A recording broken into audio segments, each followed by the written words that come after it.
é necessário acordar. Desperta, ó tu que dormes, levanta-te dentre os mortos e o Cristo te esclarecerá. Essa passagem está em Paulo, Efésios, capítulo 5, versículo 14. Grande número de adventícios ou não aos círculos do cristianismo acusa fortes dificuldades na compreensão e aplicação dos ensinamentos de Jesus. Alguns encontram obscuridades nos textos, outros perseveram nas questiúnculas literárias. Inquietam-se, protestam e rejeitam o pão divino pelo envoltório humano de que necessitou para preservar-se na terra. Esses amigos, entretanto, não percebem que isto ocorre porque permanecem dormindo, vítimas de paralisia das faculdades superiores. Na maioria das ocasiões, os convites divinos passam por eles, sugestivos e santificantes. Todavia, os companheiros distraídos interpretam-nos por cenas sagradas dignas de louvor, mas depressa relegadas ao esquecimento. O coração não adere dormitando amortecido, incapaz de analisar e compreender. A criatura necessita indagar de si mesma o que faz, o que deseja, a que propósitos atende e a que finalidades se destina. Faz-se indispensável examinar-se, emergir da animalidade e erguer-se para senhorear o próprio caminho. Grandes massas, supostamente religiosas, vão sendo conduzidas através das circunstâncias de cada dia, quais fileiras de sonâmbulos inconscientes. Fala-se em Deus, em fé e em espiritualidade, qual se respirassem na estranha atmosfera de escuro pesadelo.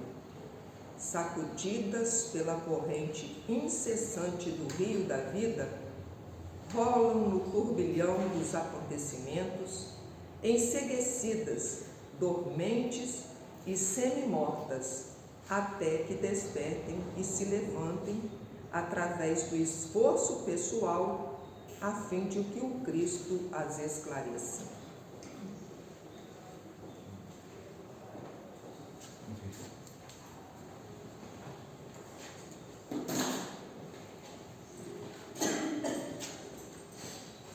Bom dia a todos. Fechemos os nossos olhos. Nós vamos nos concentrar no aqui e no agora, pedindo a Jesus as suas bênçãos, a esses mentores da casa que nos assistem, para que possa estar conosco, facilitando a nossa compreensão do assunto que será tratado aqui no estudo de hoje. O Senhor nos permita estar abertos às orientações que forem citadas aqui e que nós possamos levar para nós, o nosso íntimo, e tentar colocar em prática a cada dia. Pedimos também uma bênção especial ao nosso irmão que vai estar aqui proferindo a fala desta manhã. E assim, em nome de Jesus, em nome de Maria Santíssima, desses mentores da casa, nós consideramos por abertos os trabalhos desta manhã. Assim seja. Bom, hoje nós contamos com a presença do nosso irmão Gustavo Ataí, bem de espera feliz, pegou uma estradinha, mas aí bem disposto, bem animado, para trazer para nós o tema de hoje, que é muito bom. Vá e não peques mais. Vamos aproveitar. Gustavo, seja vontade.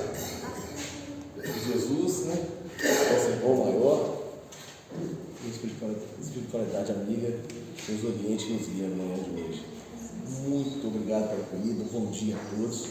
É sempre bom, né? Chegar, ser bem recebido. Acho que nada acontece por acaso, né? Quando ele desperta, tu que dormes. Ninguém tomou chá, não tomou? Não deixa ninguém dormir, não, pelo amor de Deus. E se dormir, hoje eu tô mais tranquilo. Se dormir por conta do chá, né? Por conta da posse. Como é que é? Pode apagar aí. Pode roncar, né? Pegou tua rua que fala. Não é? É sempre muito bom chegar e ser bem acolhido. Né? Eu fiquei encantado pela gracinha, quem eu agradeço pelo convite. A gente chega e fica logo encantado com a casa. Vocês não têm ideia, gente, do ambiente que vocês têm isso. Vocês não têm ideia, não é? Que a gente use da melhor forma possível. Né? Para amanhã de hoje, trouxe o tema Vai no Peques Mais. Eu estava aqui concentrado, estava pensando. O que leva a pessoa a acordar cedo e não dormir? Trabalhou a semana inteira. E no dia de descanso, né? Vem até a casa espírita. Já parou para pensar? O que os trouxe até aqui? Seja essa manhã, seja a doutrina. Já pararam? É claro que se a gente parar para pensar assim e responder de supetão, né? Sem pensar, a gente acaba caindo na mesmice. Não, eu venho para agradecer, eu venho para pedir, não é? Ah, eu só troquei. Ah, eu ia em outros lugares lá, a gente, né? Só troquei a homilia, o sermão pela palestra, né? A hóstia consagrada, a Santa Ceia, pela água frutificada, pelo passe, né? Só que, à medida que a gente vai debruçando, que a gente vai, sabe, interiorizando esse tipo de pergunta, a gente acaba esbarrando em questões um pouco mais delicadas, nem tão simples de responder. A gente acaba fazendo perguntas do tipo, ou questões do tipo, eu venho em busca de resposta. Por que de tanta dor, sofrimento, enfermidade? Né? Ou ainda, por que eu sinto dentro de mim esse vazio, esse não pertencimento, onde eu não me encaixo na sociedade, eu não me encaixo na minha família, tenho dificuldade na minha própria casa? Por quê? E por fim, mas não menos importante, por que eu carrego esse sentimento de culpa tão grande em mim? Consciente ou inconsciente? Consciente porque a gente comete aquelas falhas que são públicas, né? Nosso Gustavo fez a grosseria um dia desse ali, deu uma escorregadela, né? Ele zangou com a menina dele, meio todo mundo. Mas tem aquelas outras que são um pouco mais graves, que a gente deixa guardado conosco, ali, que não deixa ninguém saber, que é um segredo nosso e da nossa consciência. E é esse, ou são essas questões que a gente tem que trabalhar. São essas que a gente tem que trabalhar. E inconsciente, porque a gente tem o mesmo peso, as mesmas questões, né, da culpa, e não sabe de onde vem. Aí a gente chega na doutrina, passa a estudar, e a gente percebe. Eu gosto muito da Maísa fala, Maísa Braga, fala que somos o passado em forma de presente, né? Uma forma bem floreada. Mas Chico também traz um livro Segue, um pouco mais filosófico, né? Emmanuel através de Chico, que diz o seguinte: somos herdeiros de nós mesmos. Um pouco mais confuso, né? E é verdade. A gente passa existências e mais existências, arrastando o peso, e nos é dado, cada uma delas, a oportunidade de buscar resolver essas questões. E estamos aqui mais uma vez, em busca da nossa missão, em busca de corrigir a nossa rota, não é? Ou em busca da nossa redenção. Hoje a gente passa por esse tema também. Redenção. E redenção também é um tema de uma psicografia de Chico, que manda, eu trouxe a mensagem para ele, do Chico. Redenção, que vai servir de pano de fundo para o nosso estudo dessa manhã, que começa já nos trazendo o seguinte: redimiremos a nós mesmos quando compreendermos conscientemente, ao preço do próprio raciocínio, que todos os sofrimentos decorrem das leis de amor que governam a vida. Para isso, é indispensável entendermos que todos vivemos subordinados ao princípio inelutável da reencarnação e que nos reencarnaremos na Terra ou em outros mundos tantas vezes quanto se fizerem necessárias para que se nos edifique o aperfeiçoamento espiritual, seja diante dos imperativos da evolução que nos traçam inevitáveis labores educativos, ou à frente dos encargos expiatórios que nos apontam graves tarefas de recapitulação e corrigida para o expurgo da consciência culpada. Uma das leis que a gente aprende na doutrina, que eu acho que não tem como explicar, é a lei de causa e efeito. Não é? Que todo o efeito provém de uma causa.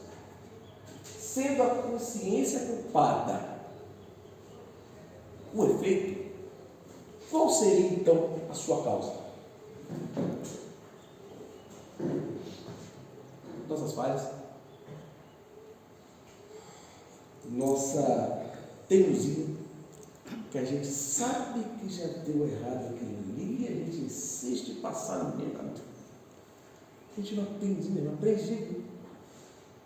Ou um termo, pelo menos eu tenho usado cada vez menos, que nós espíritas temos utilizado de forma bem reduzida, que é o quê? Os nossos pecados. A gente usa cada vez menos esse termo, né? Pecados. Eu trouxe aqui, só a título de curiosidade, fiz uma pesquisa da mudança histórica do conceito. Falo do conceito de pecado. Não estou falando de certo, errado, bem, mal. Não. Estou falando bem que eu falo que lá em casa eu tenho duas adolescentes de 13 e 14 anos e a rapa do tacho de 5. Então, um mantra que eu tenho lá em casa, 2 na verdade. Primeiro, só não erra quem não faz nada. Não é? E o segundo, a vez não fala de pecado, não diretamente, mas fala de erro, de acerto. Eu falo que o certo é certo, mesmo que ninguém faça. E o errado é errado, mesmo que todos façam. E ele sai mal. Aqui não, aqui eu estou falando da ideia, do conceito, que a gente foi trabalhado tanto em outros, né, em outras instituições, né, que projetaram esse tipo de dogma na nossa cabeça, de pecado. Então, no Antigo Testamento, o pecado era primariamente uma transgressão da lei mosaica, um conjunto de leis e normas que regulava a vida dos judeus. No Novo Testamento do cristianismo, o conceito de pecado se ampliou com a ideia de pecado original, uma natureza pecaminosa herdada de Adão e Eva e a necessidade de redenção através de Jesus Cristo. No período medieval, o pecado era frequentemente visto como um ato individual, uma violação dos mandamentos de Deus, e a culpa era atribuída ao indivíduo. Na modernidade, o pecado passou a ser mais questionado e relativizado, com a crescente importância do livre-arbítrio e da autonomia individual. E, na atualidade, há uma crescente discussão sobre o conceito de pecado estrutural, que reconhece a influência de fatores sociais, políticos e econômicos nas ações humanas. A gente pode ver que a ideia do pecado que a gente tem nesse meio tempo, ela muda, vem mudando com o passar do tempo. Ela sai do período punitivo, religioso, político, institucional, como disse ali, e cultural. Mas quando a gente fala cultural, Acho que é tão distante, né? Assim, cultural. Eu estava conversando com você, que a gente vem de berço católico. Meu pai enviou muito cedo e assim que ele casou, minha madrasta, toda legítima italiana, colocava a gente para a igreja cedo, vai para a igreja, e tinha missa das crianças domingo, e a gente, com a pobreza, rapaz, a gente ia para lá.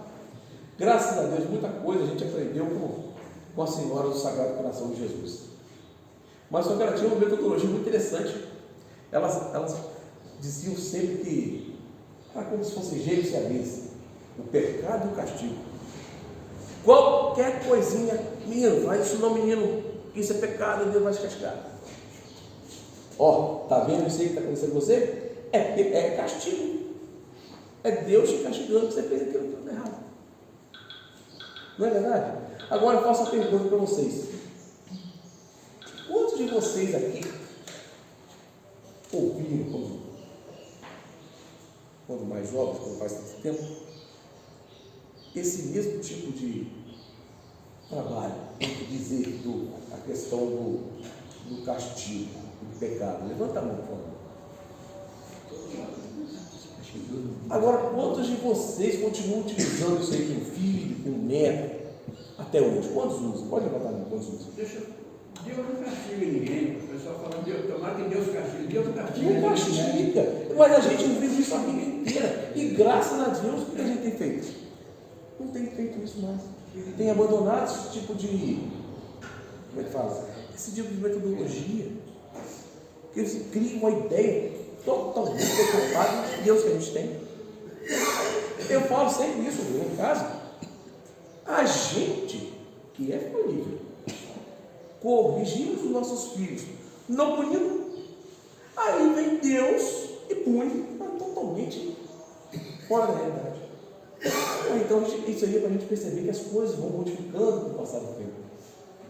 Entendeu? Que velhos hábitos vão sendo abandonados e a gente não percebe porque é muito sutil no dia a dia. Porém, isso não é um acaso, isso não é ideia da minha cabeça, isso não tirei do nada.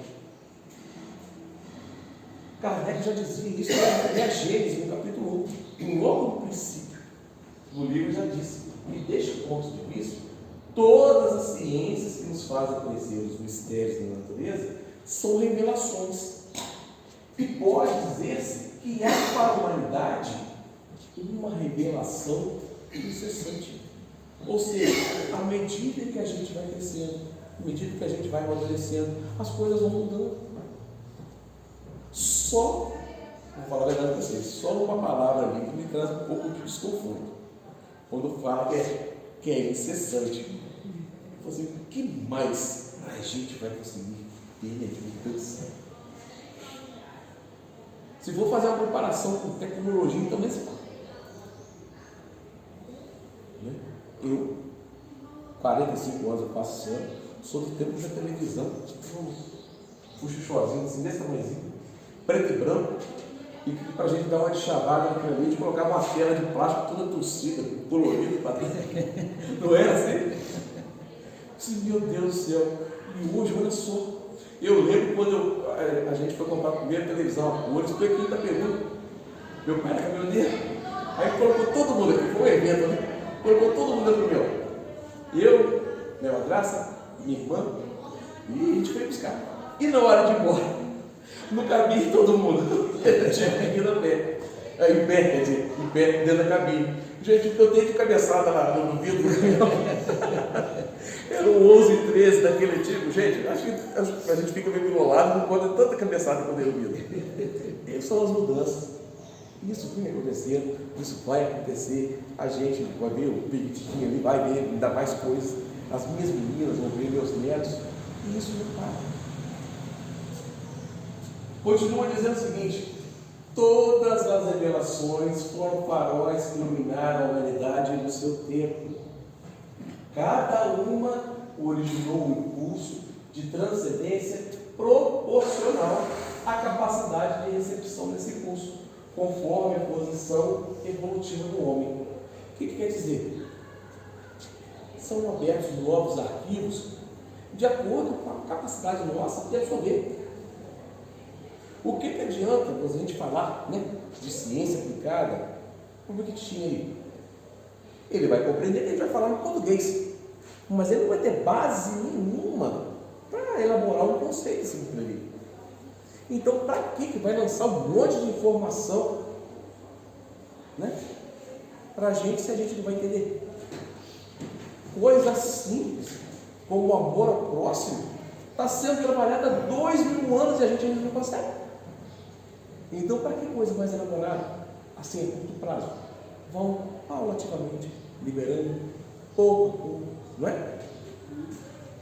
Foram elas: a primeira revelação, Moisés proferiu os 10 mandamentos, código moral para o mundo.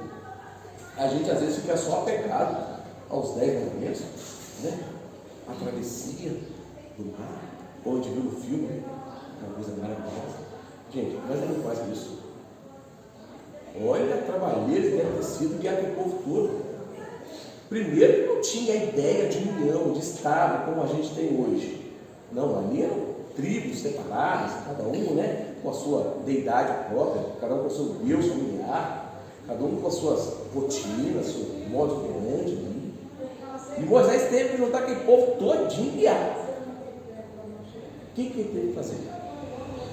Primeira coisa, estabelecer um conjunto de normas de conduta que fossem fáceis de aplicar, fáceis de compreender e que não desse margem para interpretação. Quase igual a Constituição nossa, quase igual. Por isso que é tudo muito assim: não matarás, né? Não furtarás, honrar pai e mãe, certo? Porém, agora começa a ficar um pouco mais difícil. O que ele teve que usar? Qual a ferramenta? Primeira coisa foi o quê?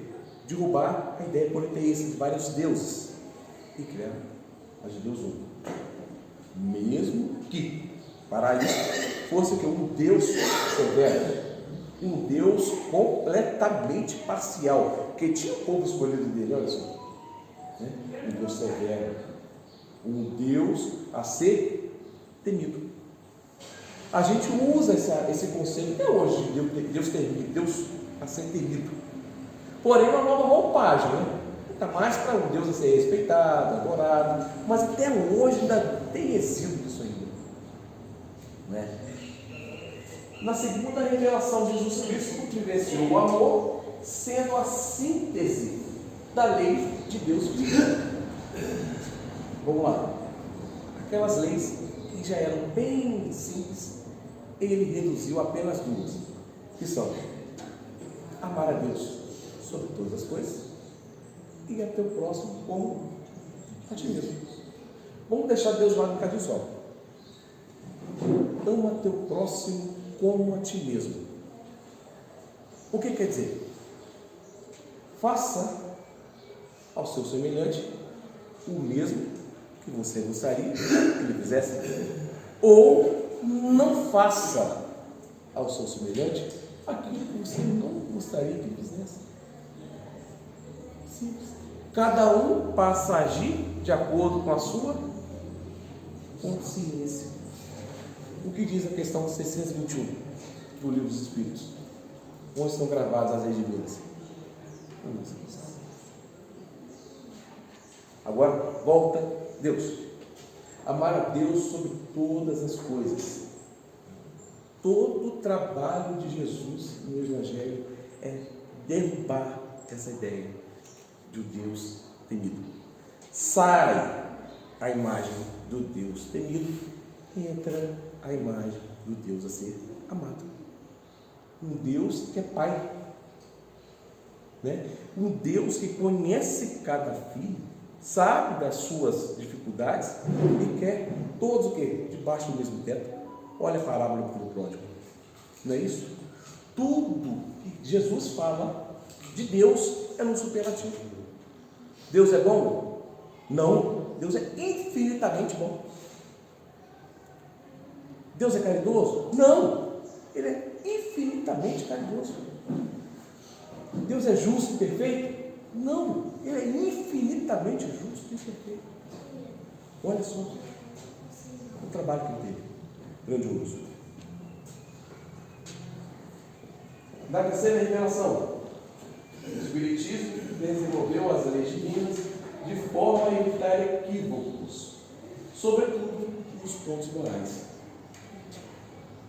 É engraçado que ele fala aqui, para Deus, para Jesus, o passado e o futuro é o presente. Já previa que quanto mais evoluíssemos no sentido tecnológico, não é? No sentido científico, o moral se distanciaria. Pode ver que isso acontece. Mais tecnologia, mais ciência e o moral do homem vai se distanciando. Qual a função do Espiritismo? Não igualar, que isso é impossível, né? Isso é uma opinião minha, impossível. Mas trazer mais para próximo. É equilibrar. Evitar equívocos, sobretudo nos pontos morais. O Espiritismo não vem para reinventar nada. Ele não vem instituir o cristianismo de forma alguma, pelo amor de Deus. Quem pensa nisso aí não estudou um pouco mais nada. Eu sempre falo, eu brinco, e imagino aquela cabeça gigante aqui. No tempo do Cristo, espalharam as peças, né, através da Bíblia. Só que ficaram algumas peças ainda sem serem encaixadas. Por quê? Não tinha peça? Tinha peça ainda. Só que a gente não sabia como encaixar. O Espiritismo veio e nos orientou. Essa peça é ali, essa peça é aqui, essa peça. Para montar todo esse mosaico. Todo esse quebra-cabeça. Como? Mais uma vez a minha opinião. Justamente nos permitindo fazer uma releitura de tudo aquilo que ele disse há 2 minutos. Eu posso hoje aqui falando de vários PECs mais, posso chegar semana que vem, o Giovanni está aqui, falar a mesma coisa, com outras palavras, o mesmo tema, sobre um novo aspecto. Pode o Rui falar assim, 10, 15, 20, enfim, sem fugir da doutrina. O quê? Através da interpretação. E é tão maravilhoso, e é tão atual, que vem, e a cada dia que você estuda, você descobre uma nuance diferente. Todo dia. E outro, muito desse aporte que a gente recebe, muito da ajuda que a gente recebe, vem daqueles que já estiveram aqui, na carne. E com um processo evolutivo, contínuo, não cessa. No mundo espiritual, ele se sente o quê? Na necessidade de nos dar esse apoio. E acredito que quando fizermos essa inversão de papéis, a gente vai ter essa oportunidade de ajudar aqueles que estarão aqui no caso. É nesse sentido. Ajuda no plano espiritual e um estudo mais aprofundado, com um conhecimento, mesmo que seja reduzido, que a gente não tem conhecimento reduzido ainda, acerca de todo o ensinamento do Cristo, fazer essa busca, fazer esse estudo, buscar ali o quê? Ferramentas para o nosso crescimento. Não é? Agora vamos ver isso na prática.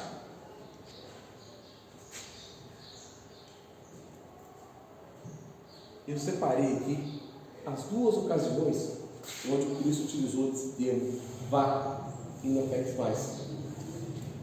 O primeiro é entre ele e a mulher adúltera, em João 8, versículos de 1 a 11.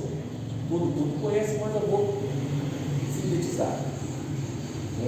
Cristo já se encontrava na cidade, onde tinha vindo do Monte das Oliveiras, estava ali, perto do templo,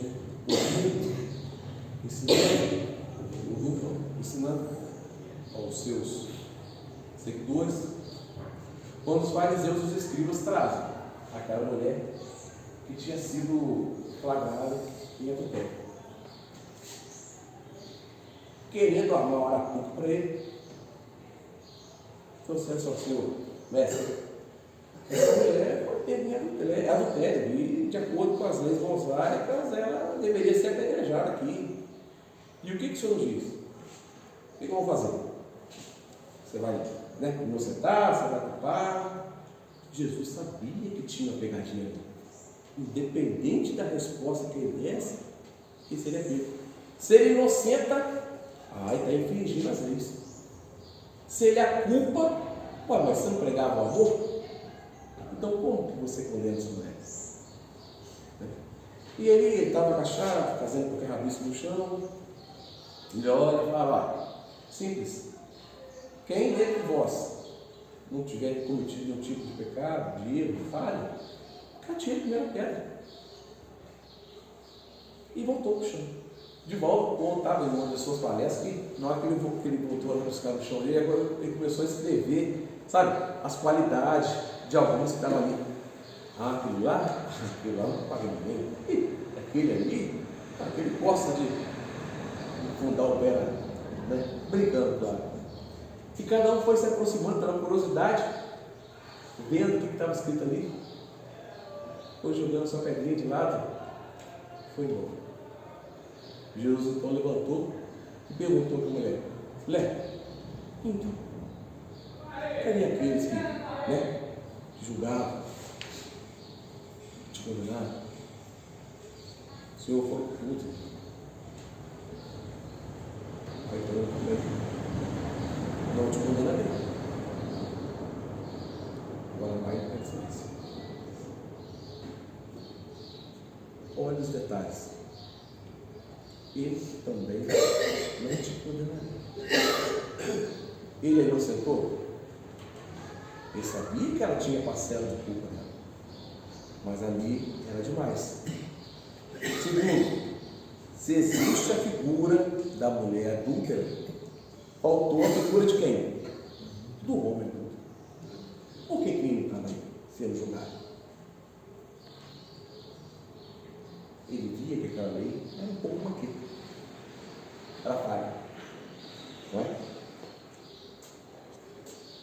Em redenção, Emmanuel diz o seguinte: recolher pedras de ingratidão por pétalas de carinho é heroísmo de muitos.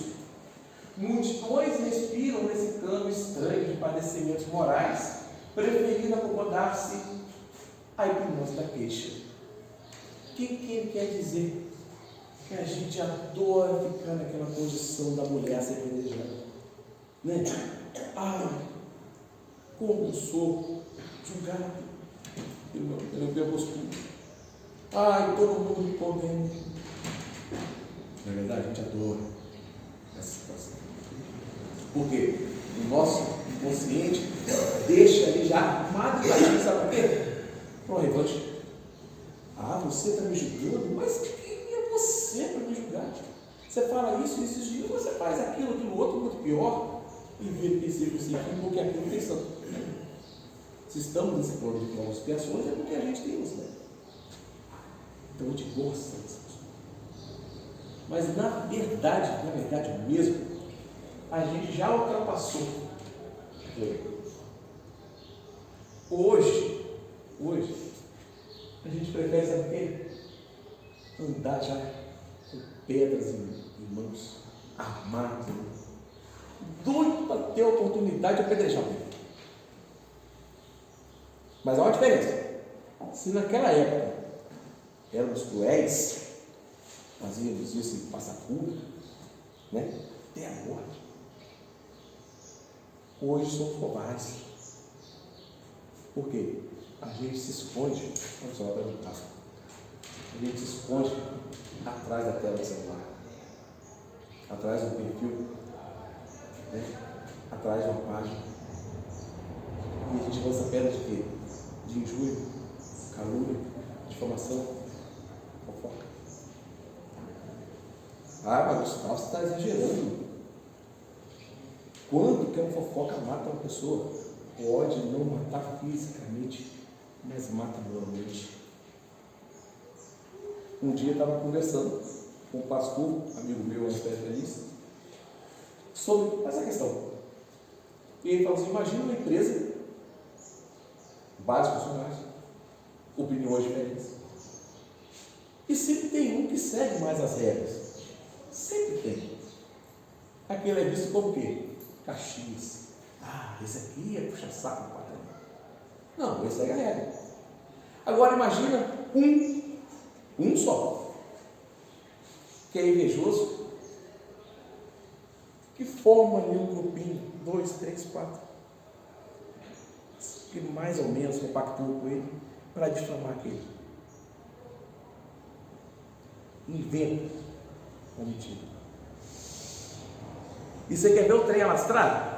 É você chegar e falar assim: vou te contar um negócio aqui, mas não conta para ninguém. Não é? Fala assim, você contar, não conta para ninguém. É a mesma coisa de jogar gasolina no fogo. O troço que eu mais detesto na minha vida é a pessoa chegar perto. Diz que fulano é isso. Diz o que? Você sabe? Você viu? Então, se você não viu, se você não sabe, você não fala. Você está entendendo? É a mesma coisa igual telefone. A pessoa não tem coragem, não tem humildade de chegar e falar pessoalmente. Fica no telefone, tic. Mas o quê? Tirando ele da reta, porque joga para lá, todo mundo vai saber. E daí? A pessoa tem que chegar para falar assim: você é isso. Tem que ser. Entendeu? Sabe o que eu li um dia desse? Eu achei muito interessante. Disseram o seguinte: o cara disse o seguinte, o seu amigo, ele te apunhala para frente. Entendeu? O seu amigo te apunhala para frente. O seu inimigo faz o quê? Olha só, e a respeito disso daí? Não é verdade? Imagina aquela pessoa que foi difamada. Ela tem que provar que ela é correta. E agora me responde com sinceridade: a imagem dela volta a ser a mesma? Volta? Nunca mais. Matou a pessoa? Não, fisicamente. Não é assim? Ainda mais nos dias de hoje. Parece que não, mas a gente está vivendo dias muito complicados. Eu brinco, falo que a gente está perdendo uma das capacidades nossas evolutivas mais importantes que a gente está jogando lá fora. Sabe qual? A do diálogo, a do debate. A gente não sabe mais sentar e conversar sobre determinado assunto, não. A pessoa segue uma pessoa lá que fala meio quilo de besteira e ela acha que aquilo é verdade absoluta.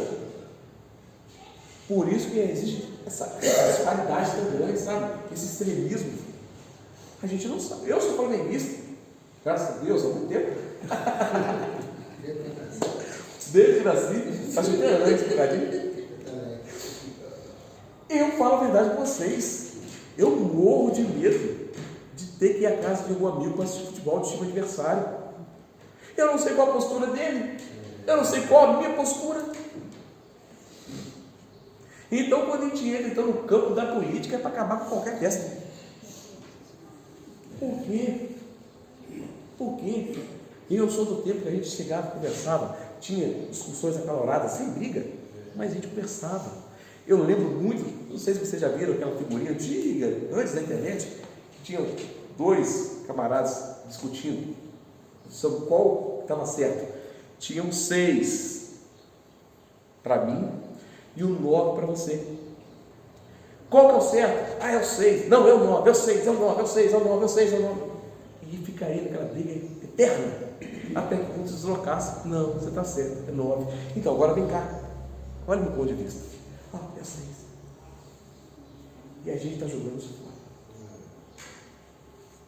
A gente está desperdiçando.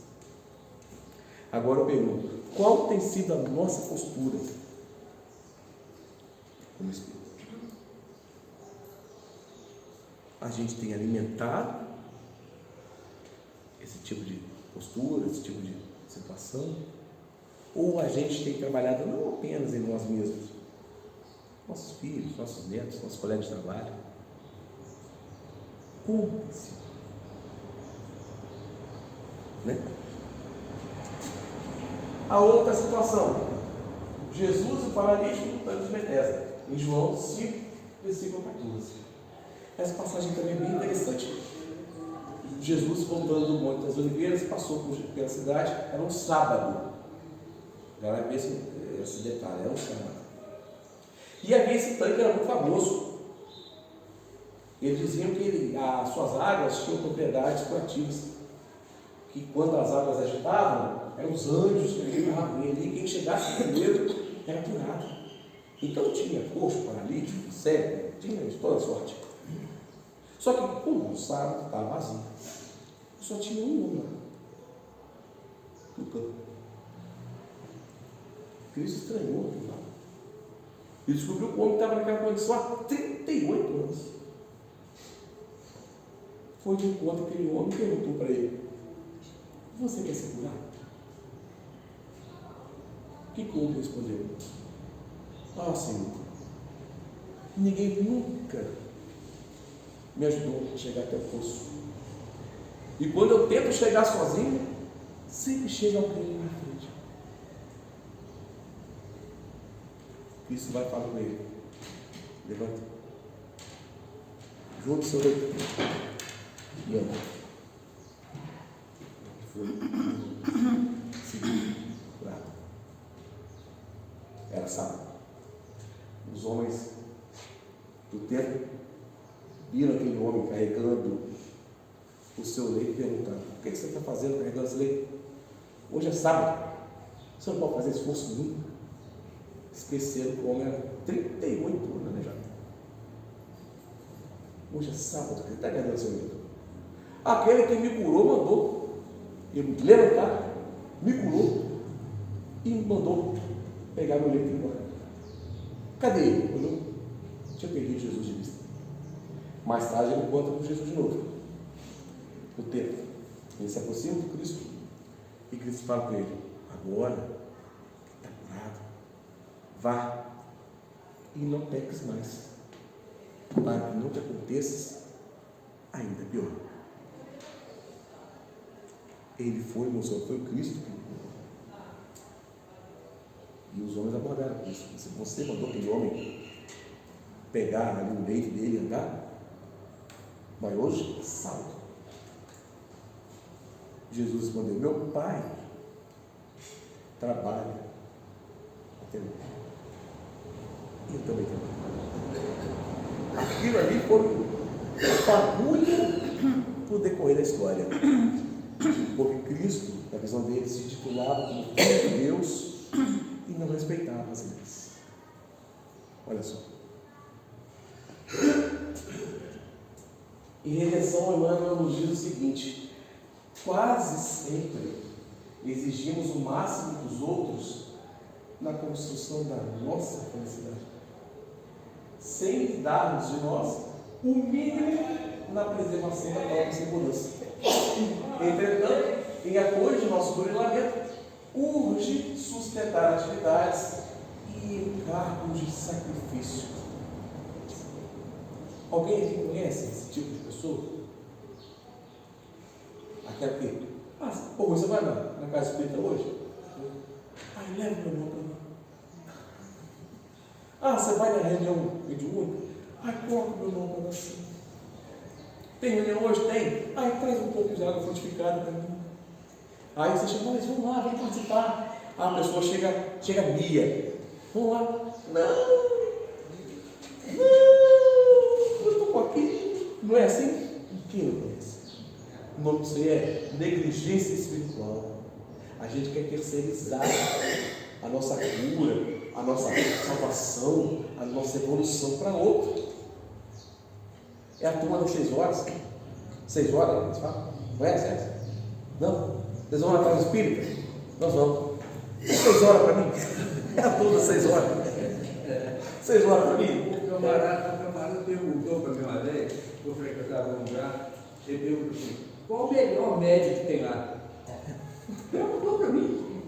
Tá bem. Sério. Perguntou para mim qual o melhor médico que tem lá. Eu falei: meu amigo, todos eles são a mesma coisa. Não tem um melhor que o outro. Não existe isso. Entendeu? Ele ficou parado, mas também não compareceu, não. E outra coisa, tem pessoas que vão nesse centro, em um determinado lugar, ele chega lá, Se o médico fala para ele determinada coisa, que ele não quer ouvir, ele não volta lá mais. Você está entendendo? Ele vai para lá, às vezes, para ouvir, o que ele quer ouvir. Se ele não ouviu aquilo, ele não volta lá mais. Não. Entendeu? Não volta. A coisa está tão complicada hoje que a pessoa chega perto de você, pede um conselho. Ai, está acontecendo isso. Você tem logo se arruma. Você quer que eu te fale a verdade ou quer que te agrade? Mas é assim que tem que fazer. Então eu pergunto para vocês. Esse homem, de fato, ele queria ser curado? Fala a verdade. Eu queria.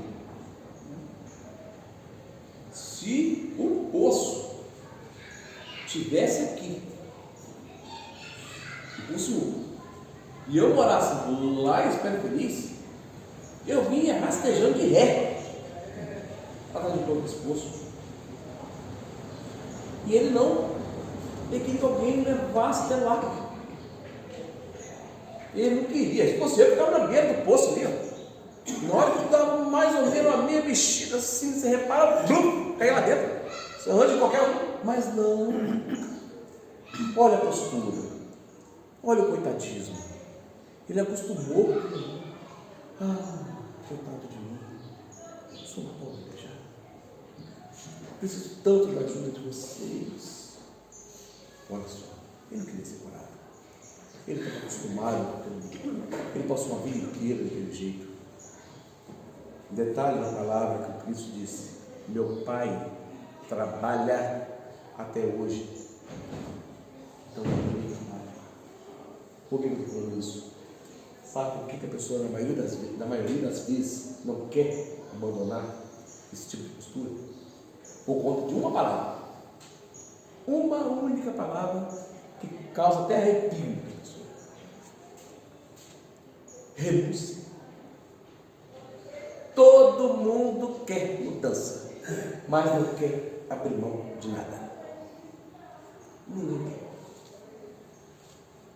A gente quer evoluir, quer crescer, quer conhecer um pouco mais. Nossa, tem palestra de 9 horas da manhã no domingo. Nossa, eu trabalhei a semana inteira. Não vou acordar cedo. Tem às 7 horas. Hoje eu devo ir para a Espera Feliz. Se fosse bem passado, né? Esse tem jogo do Flamengo. Flamengo e Palmeiras, não vou nem a pau. Não é assim. A pessoa não quer abrir mão de nada. É o famoso não quer fazer omelete sem quebrar ovos. E a renúncia não é apenas abrir mão de algo. Diz respeito também muito que às condicionantes. Por quê? Quando fala de trabalho, quando você quer evoluir, quer crescer e quer sair daquela postura, não é apenas abrir mão de certas coisas, é trabalhar. É trabalhar. E qual o trabalho mais difícil que tem? Qual é o trabalho mais difícil? Sabe? Em nós mesmos. Ninguém quer se identificar. Não tem aquela síndrome da Gabriela? Que eu sou assim, vivi assim, vou morrer assim?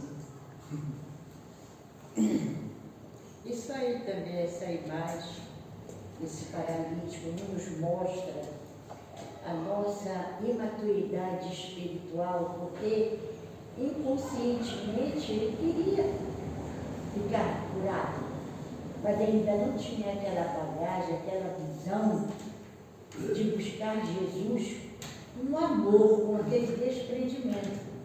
Mas é o que ele tinha. Para mim, eu entendo, concordo com você. Sabe o que acontece? A gente vem, reencarna, passa por todo o processo.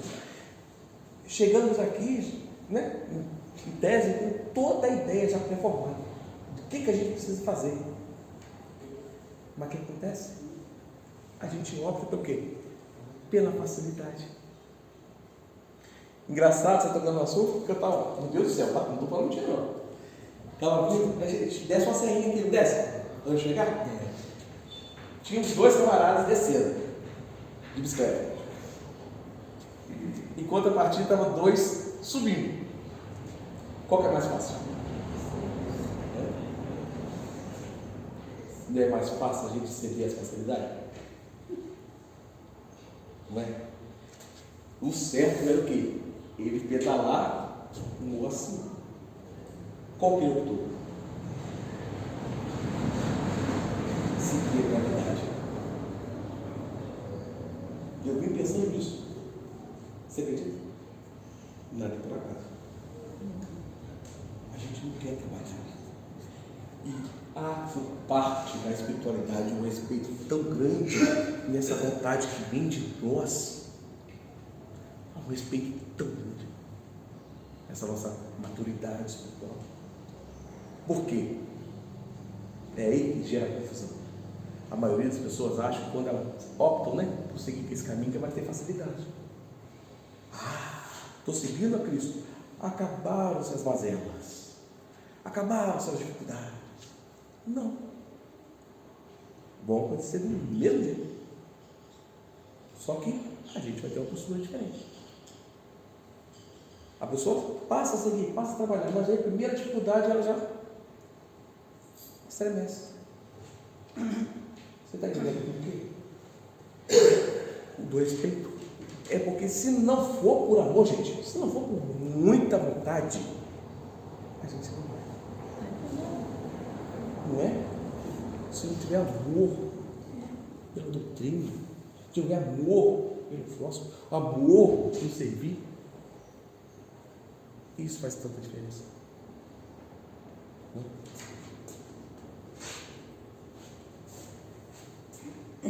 Emmanuel conclui dizendo o seguinte: sim, vezes inúmeras costumamos refletir nas grandes façanhas dos espíritos valorosos que transformaram a terra, acolheram-se à filosofia e criaram novas formas de pensamento, abraçaram a ciência e exalçaram o progresso, elevaram-se na cultura e engrandeceram a arte, agigantaram-se no trabalho e aperfeiçoaram a vida. Entretanto, reencarnaram-se entre os homens, lavrando o solo, mecanizando atividades, burilando palavras, renovando costumes, aprimorando leis, desbravando caminhos. Todos eles, cada qual a seu modo, entregaram-nos as chaves da evolução, melhorando a vida por fora. No íntimo, porém, seja nas horas tranquilas da existência, ou nas crises de aflição que supliciem a alma, é forçoso lembrar que a redenção verdadeira nasce dentro de nós. Não adianta a gente, eu vou dar um exemplo que eu achei da gente chegar para uma pessoa que tem uma dificuldade, por exemplo, com um álcool, igual eu tive, e ficar martelando lá.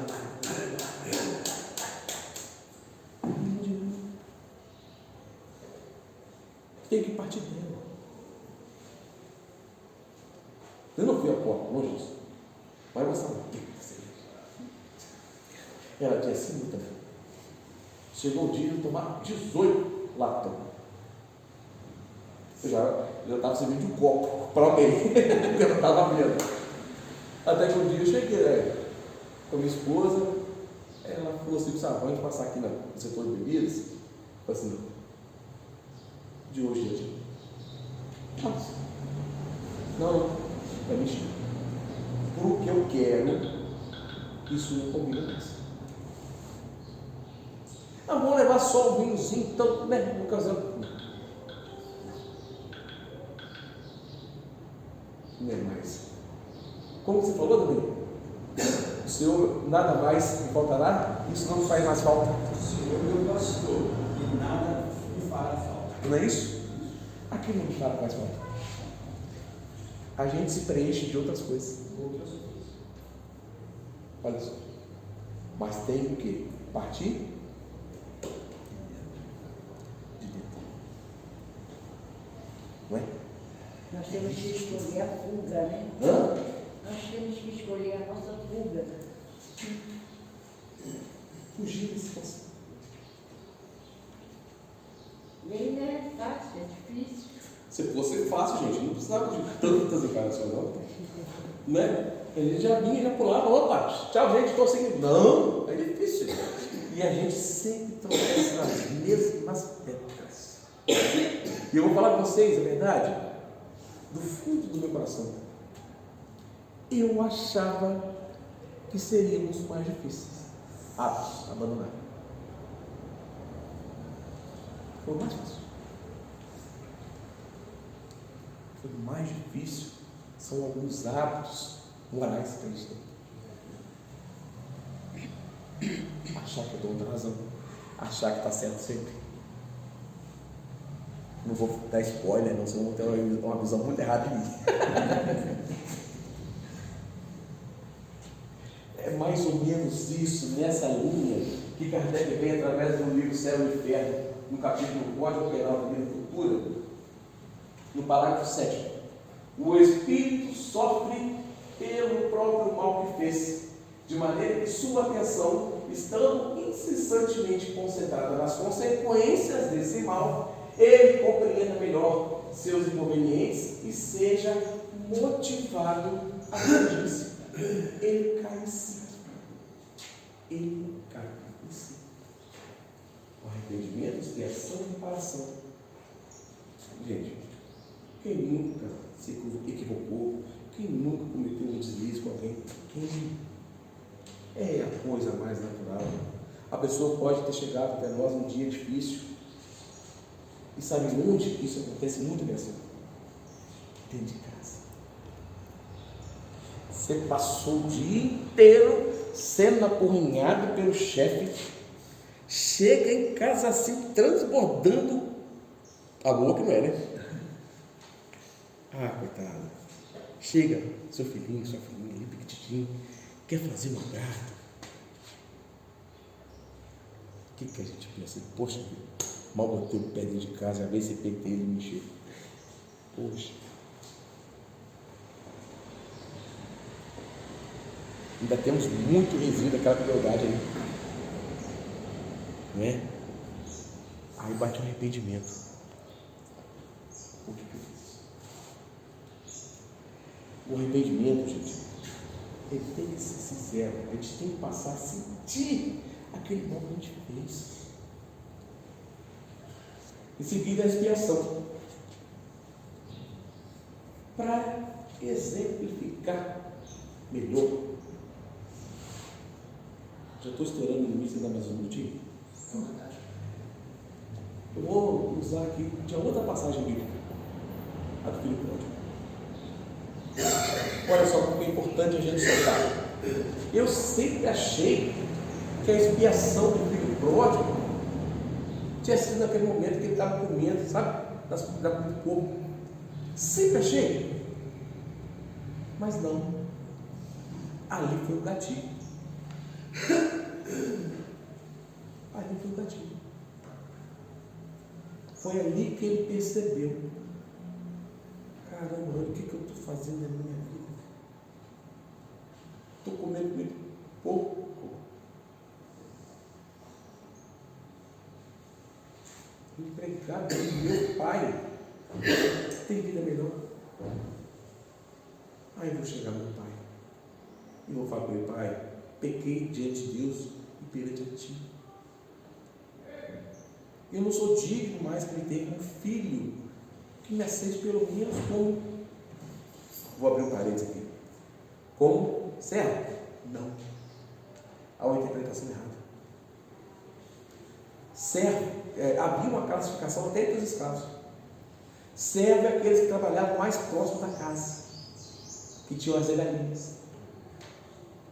Escravos é aqueles que trabalhavam no campo, para sal. Ele queria voltar como jornaleiro, que eram aqueles menos classificados, é aqueles que eram chamados só para trabalho esporádico, que ele era nem chamado como servo da casa do Senhor. Ô pai, você me aceita como jornaleiro?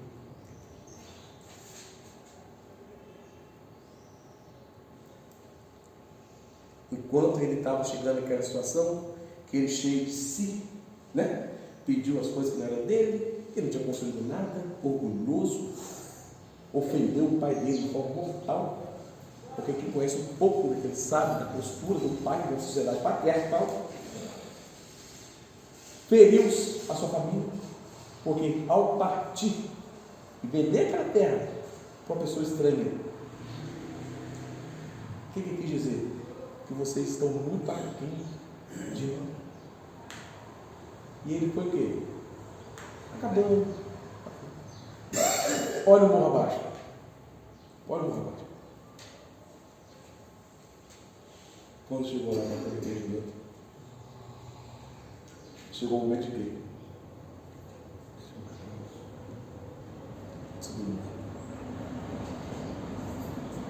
Expiação.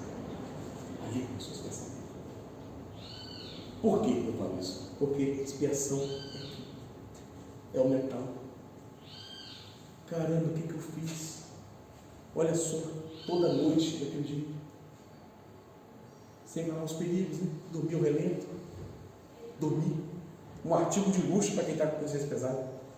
Porque quando a gente está com consciência pesada, a gente deita, o sono não vem. E quando o sonho vem, o sonho é pesado, pesadelo. Não é assim? É expiação. E sabe o que mais são as sutilezas da Bíblia? Não fala em momento algum a questão de tempo. Por quê? É individual. Vai de acordo com a sua consciência. Né? Até que ele chega até o Pai.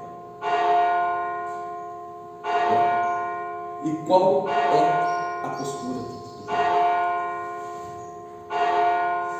Ele não é, naquele momento, o Senhor das terras. Ele não é o patriarca da família, não é o chefe. Ele esquece tudo aquilo e sai correndo.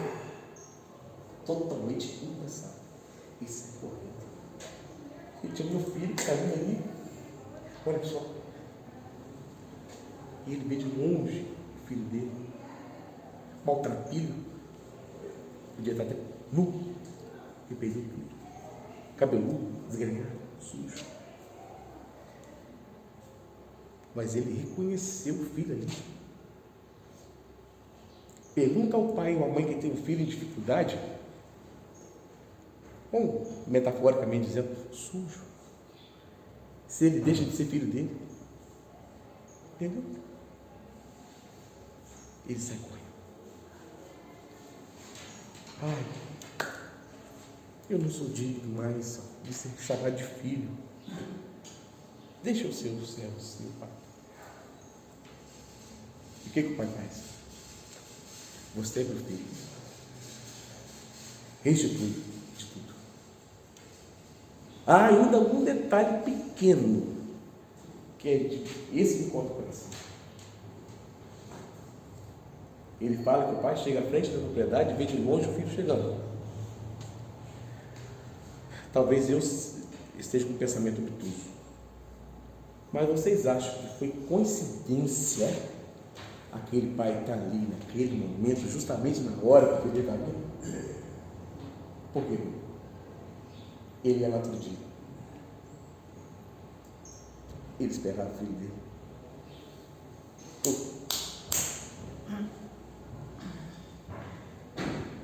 Eu tenho duas meninas de 15 anos, 14 anos. E eu chego para almoçar às 11h30. Quando vai aproximando 15 para meio-dia, 10 para meio-dia, é o horário que ela chega.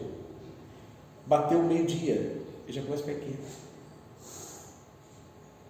Às vezes estou na sala fazendo a minha cesta, aí eu ouço o interfone tocar. Ela chegar. Graças. Olha a alegria do mundo, filho. Expiação. Essa redenção nossa, nada mais é que isso. É esse retorno nosso para a casa do Pai. Parece que a gente está sofrendo, parece que a gente está sendo punido. Não! A gente está fazendo o caminho reverso daquilo que a gente fez errado. A gente está subindo o morro, a gente desceu o morro, agora está subindo o morro. Não é? E a reparação?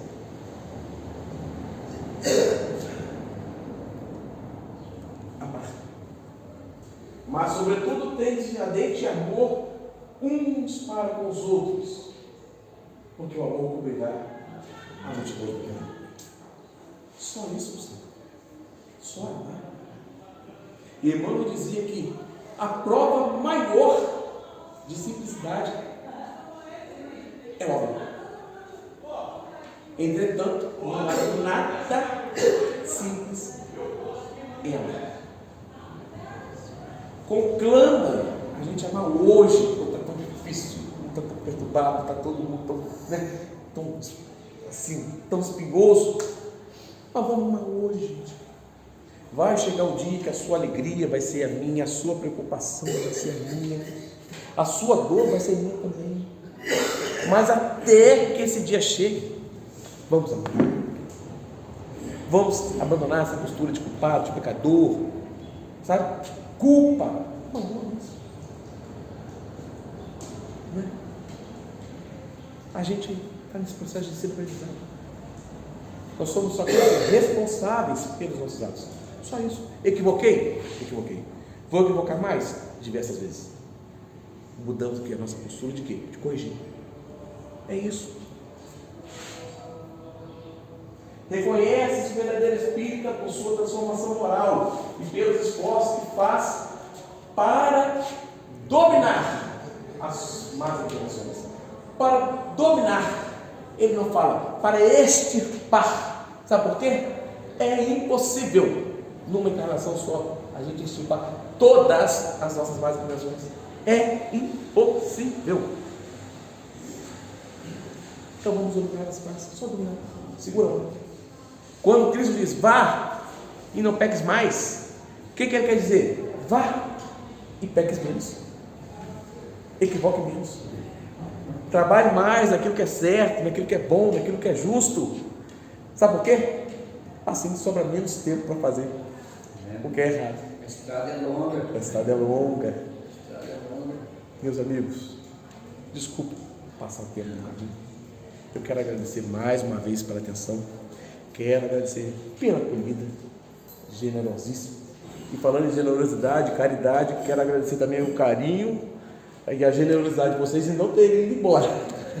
Graças a Deus, ninguém, foi todo mundo caridoso, todo mundo ficou, e ninguém dormiu, acho. E sempre que precisar, estou sempre à disposição. Muito obrigado a todos, mais uma vez. Que Deus abençoe os guarde, hoje, amanhã e sempre. Que assim seja.